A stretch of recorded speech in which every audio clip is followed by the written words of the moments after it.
Hello, my name is Jason Allen. I'm a realtor based in Palm Springs, California, and weekly I like to bring up a real estate report focusing on one of the cities that I do business in. So this week is Palm Springs, and if you give me just a moment, I will bring up the charts and we'll dive in. So today is Monday, May 6th, 2024. And the two local associations produce this report on a monthly basis.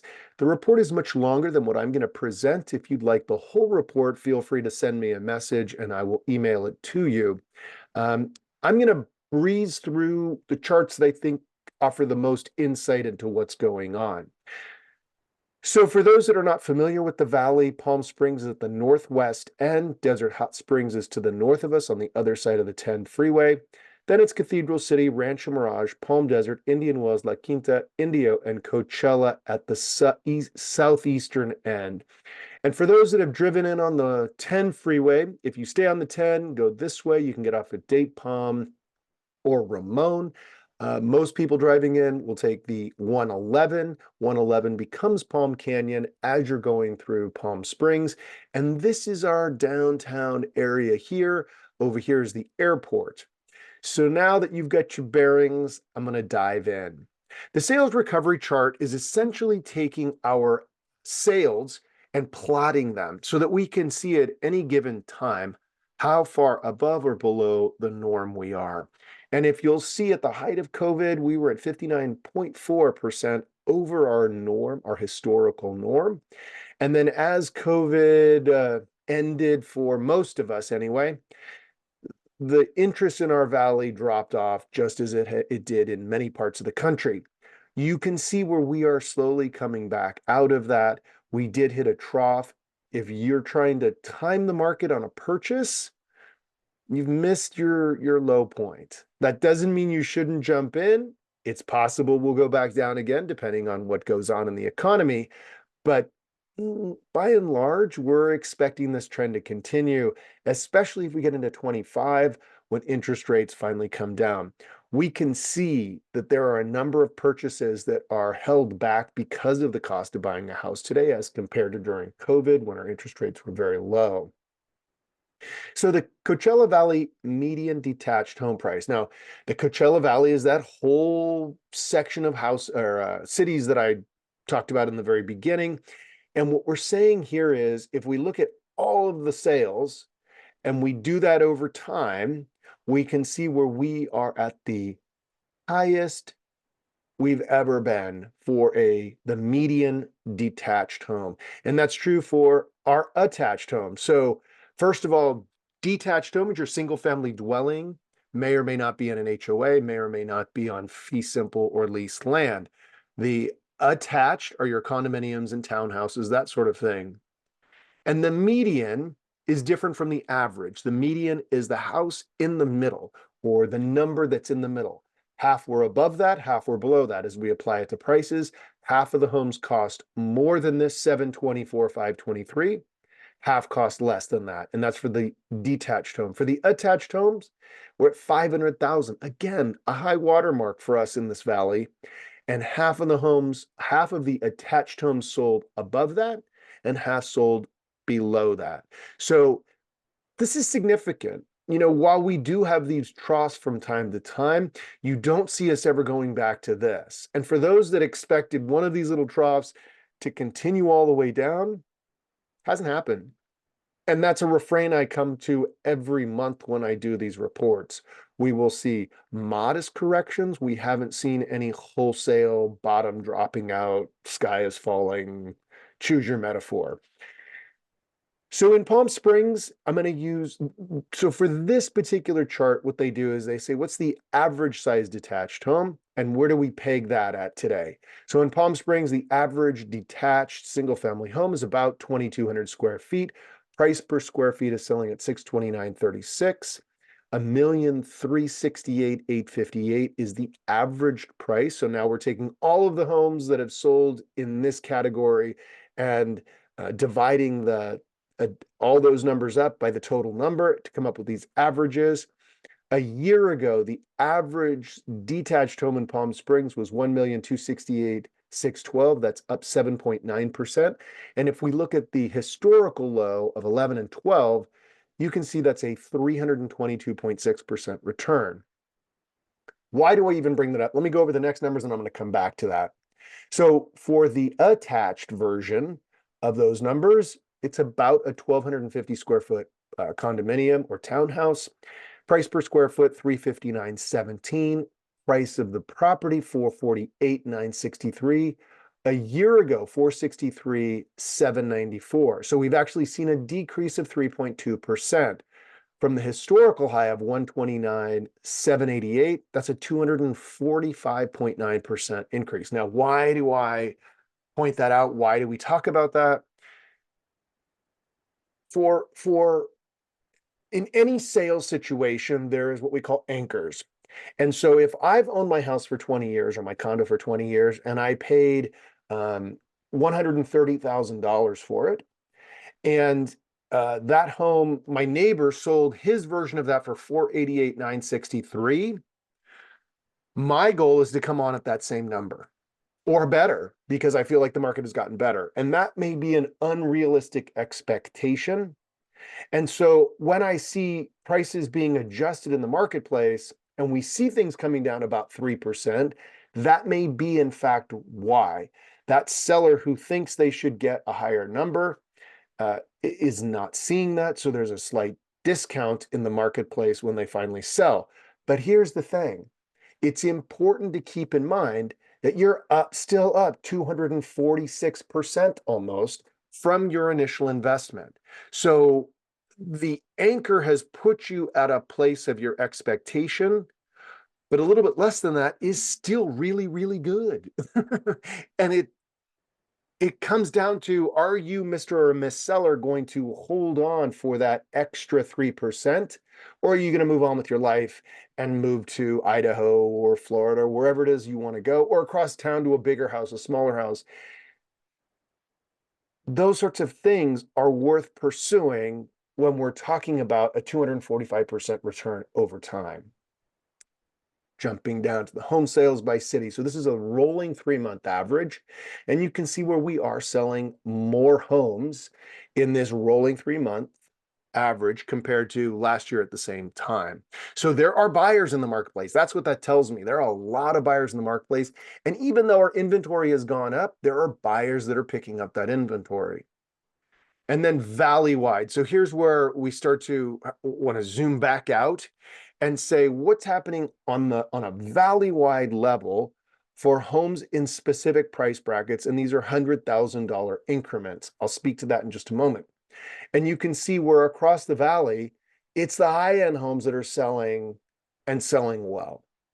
And I always say, like, rich people got rich because they know what they're doing with money. And if the rich people are coming along and buying up houses in a fairly quick clip, that should tell those of us that aren't rich, maybe we need to emulate them. In other words, if I can afford a $550,000 condo, and yet I'm not pulling the trigger because I'm worried about the economy, it's reasonable to look at what the wealthy are doing.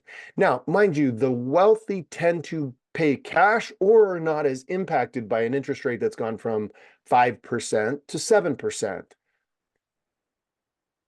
Reality, but it's also important to understand that clearly the wealthy think property values are at a low and that they should be buying.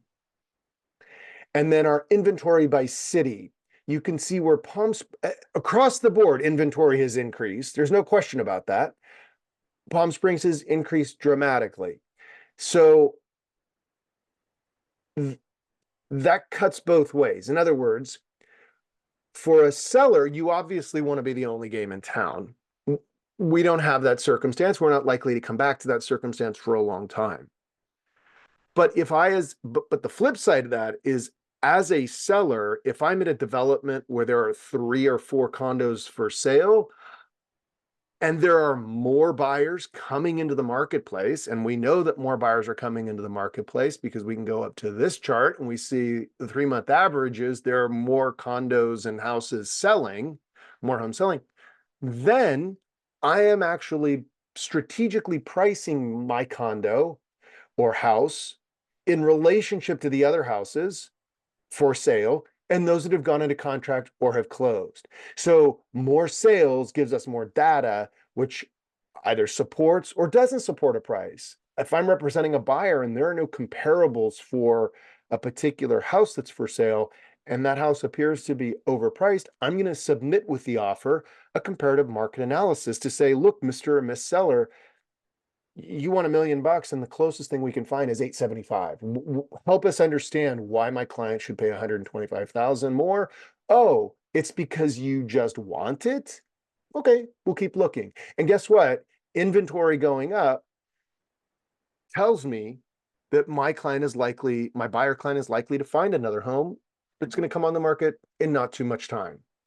And then from a buyer's perspective, sort of the risk there is that you assume there's always going to be another great house that's going to come on. And for you, it's important to understand that, ooh, if that seller actually gets someone to pay that premium, maybe not the full premium, maybe it's they get $950 for it, that's going to be a benchmark against which other homes coming on the market are going to be priced. So I'm a big advocate of more inventory is great, more information is great, and then we get to make some hard decisions as necessary.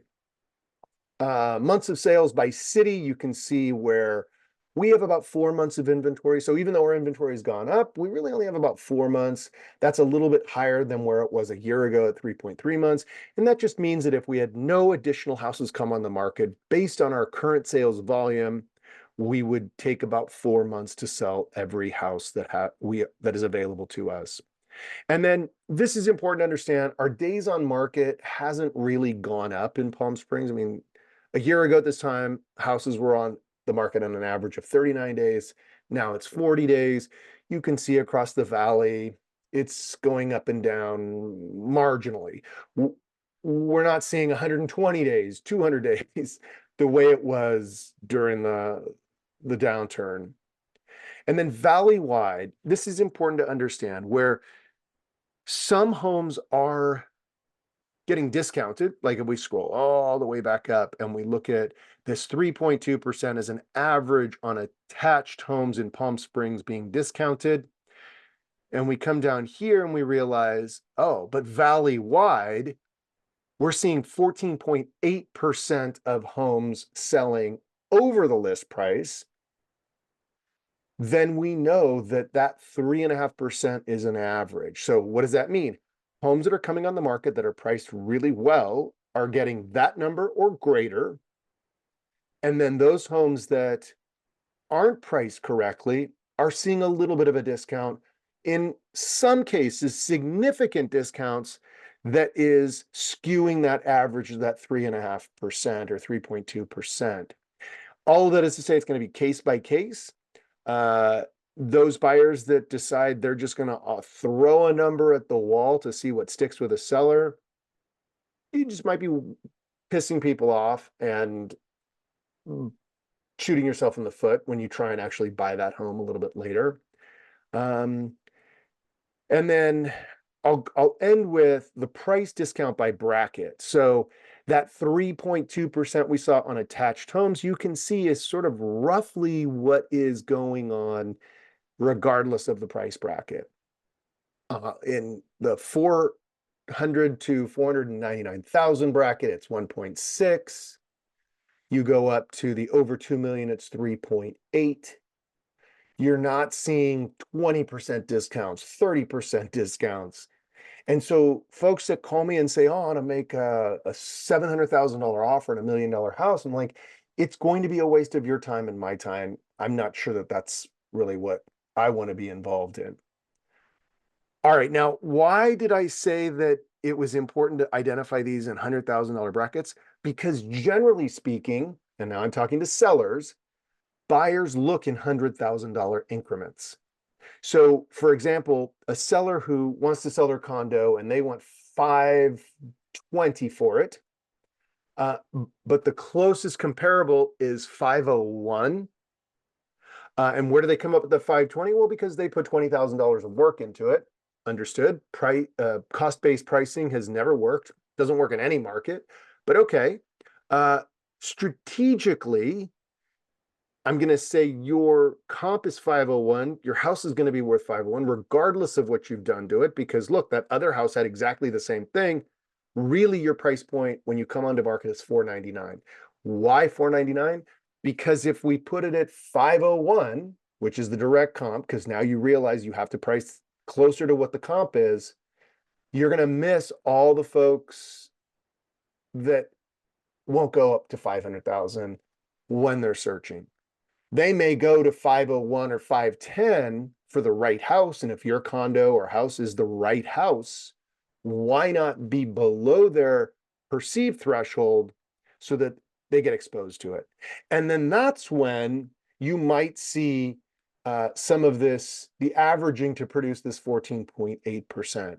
Now, we are required to advise clients about pricing a property correctly. And correctly means don't underprice it or overprice it.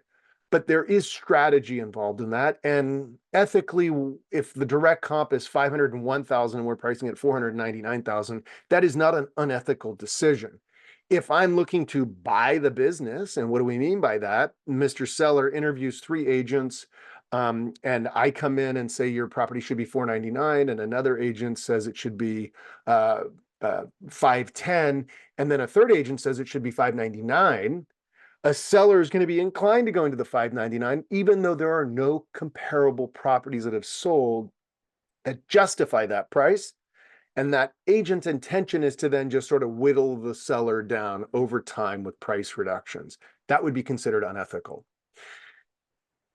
If you give me just 1 second, I'm going to share another chart. And this one is brought to me by Chicago Title. So Christian and Shauna Bailey provide this as a service, and it is produced by Altos Research. What I love about it is this very quick analog gauge that says that we're in a seller's market, and that's for houses and condos. We are still in a slight seller's market. Now, why are they saying that? They're saying that because basically median prices are going up, and inventory, although is higher, it's not so high as that the market is saturated, because as you'll recall from the other chart, we have seen an increase in sales. And then this also allows me to do the median price by segments. You can see that in each of the 4 quartiles, nothing has fallen off a cliff. All that's to say, if you're a buyer, you should be out there looking. And if you're a seller, consider putting your house on the market if you think that it's the right time for you to sell. Like, there's no reason not to. Let me jump over to condos. It'll also be median price, and you can see very stable numbers. You know, we went down a tick in the case of the high end, but we're in a great position. Our market remains stable. We have folks that are still moving here, and we still have folks that are moving away. So inventory is coming on the market. If this is helpful, please hit like, subscribe. I try and do these on a weekly basis. And if you have any questions, don't hesitate to put them into the chat. I'll respond, or send me a direct message. Have a great week. Bye now.